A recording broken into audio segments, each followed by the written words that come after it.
আলু ক্রয়ের সরকার ঘোষিত প্রতিশ্রুতি দ্রুত বাস্তবায়ন, আলু মজুদের কারণে ৩১ ডিসেম্বর পর্যন্ত সারা দেশের সকল হিমাগারে কুলিং সিস্টেম চালুর দাবি সহ ৩ দফা দাবিতে লালমনিরহাটের সংবাদ সম্মেলন করেছেন ক্ষুদ্র ও প্রান্তিক আলুচাষিরা।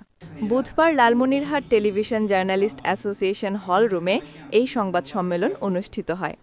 এ সময় কৃষি উদ্যোক্তা ও আলু চাষী লিখন মিয়া তার লিখিত বক্তব্যে বলেন, বর্তমান সরকার প্রান্তিক চাষীদের কাছ থেকে ৫০,০০০ মেট্রিক টন আলু ক্রয়ের সিদ্ধান্ত নিয়েছিল, কিন্তু এ পর্যন্ত সরকারের এই কার্যক্রম বাস্তবায়ন হয়নি। ফলে আমরা যারা প্রান্তিক আলু চাষী আছি সবাই আর্থিকভাবে লোকসানের মুখে রয়েছি।